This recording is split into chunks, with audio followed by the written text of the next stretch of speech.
Yo les trailers, bah écoutez, je viens de finir mon dernier entraînement avant l'Aurigole et voilà, j'ai fait un setup un peu à l'arrache, donc c'est pour ça que les couleurs sont pas vraiment top. Je voulais un peu vous parler avant l'Aurigole parce que l'Aurigole c'est un peu le gros défi de l'année. L'Aurigole c'est donc 112 km, 3005 de D, 100 bâtons de nuit, donc ce sera samedi prochain, départ à 19h30 et c'est pour le Téléthon, donc c'est une initiative où les frais d'inscription sont reversés directement donc, au Téléthon, donc ce qui est plutôt positif. C'est une course très difficile et très particulière parce qu'en fait on connaît pas du tout l'itinéraire de la course, on n'a toujours pas le plan de course, on le découvrira le jour de la course. Du coup en fait elle est constituée de deux boucles, la première de 56 km, la deuxième de 55 quelque chose, avec à chaque extrémité en fait un point d'eau où on peut juste boire et du coup on a qu'un seul gros ravito au milieu. La grosse difficulté, comme vous l'entendez, c'est qu'il va faire très froid, donc on attend des températures forcément négatives, pas de pluie par chance. Ça pose énormément de difficultés déjà par l'autonomie qui est énorme, parce qu'on va partir entre 6 et 8 heures de course par boucle, si tout va bien. Pas de bouffe, alimentation et eau limitée.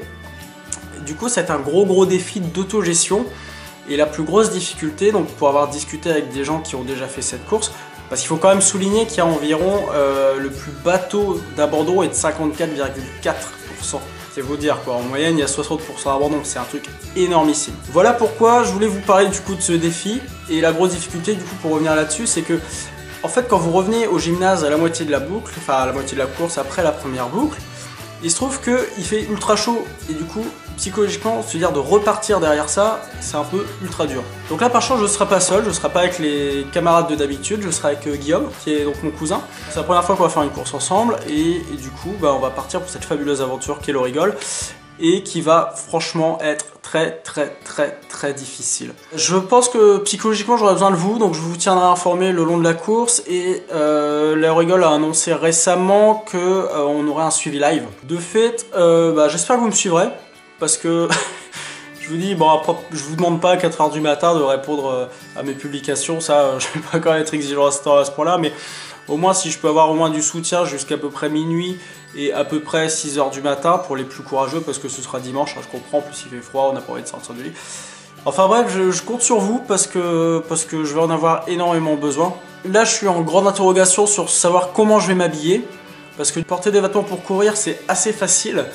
Sauf que je pense qu'on va se retrouver, comme il y aura sûrement beaucoup de boue, parce que bon forcément c'est dans la forêt, il va y avoir plein de boue, on va sûrement se retrouver à marcher sur des longues distances, sauf que si on marche, on se refroidit, et comme il y a une température négative, qu'on aura transpiré quelque peu, même si on a des vêtements respirants, on va se retrouver un peu dans un gros bordel d'eau froid, mouillé, humide, à se les cailler. Donc du coup je suis en très grosse interrogation sur savoir ce que je vais porter.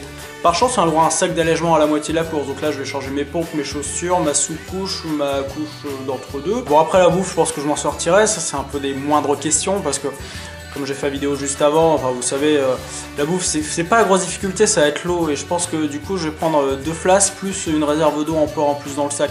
Il fait froid, on boit moins, mais du coup on perd la notion de boire, et c'est pas forcément une bonne chose. Parce que du coup on se déshydrate, comme je disais, on perd des capacités physiques quand on perd de l'eau, et du coup on peut vite se retrouver dans une situation difficile. D'autant plus que si on arrive au chaud dans le gymnase en disant oh je suis bien là, une petite soupe chaude et puis je repars plus. Non, pas question, je terminerai cette course. Bon, sauf si je me pète une jambe, mais je terminerai cette course coûte que coûte. Alors, on a que 19 heures je crois de barrière horaire pour la terminer. Ça peut se faire, ça se fera. Bah, en tout cas voilà, je fais un appel à vous mes amis pour votre soutien, parce que je vais en avoir vraiment besoin. Et puis voilà quoi, on essaiera quand même de passer un bon moment. La vidéo de cette course là va être très particulière, parce que du coup je vais pas du tout filmer. Comme il fait nuit, je pense que ça sert à rien de filmer. Je vais filmer le départ, le point au premier ravito, le point au deuxième ravito, du coup le bivouac, troisième ravito et l'arrivée. Entre deux, le jour devra se lever, donc normalement on se reverra un peu. Du coup ça va être une vidéo très particulière sur juste les sensations, parce que voilà, ça va pas être un peu comique ou comme on essaye de le faire d'habitude pour garder un peu de fun. Je pense que aussi ça va être un peu mon exutoire pendant la course, de me dire ok je parle à des gens, ça me fait du bien, ça fait plaisir. Bon bah en tout cas je vous retrouve du coup samedi à partir de 19 h 30, on passe la ligne à 19 h 30, on part pour 112 km, 3005 de D, 100 bâtons, en autonomie quasi complète. Donc je compte sur vous les amis, et puis je vous dis à très bientôt du coup dans cette vidéo débrief. Et sûrement j'essaierai de faire un live ou quelque chose, ou une vidéo très vite le lendemain sur les sensations, pour que vous ayez mes impressions à chaud, un truc pas monté, un truc un peu à l'arrache, comme je le fais là maintenant. Bon en tout cas merci à vous, je vous dis à très vite, et puis je vous souhaite une excellente soirée. Ciao.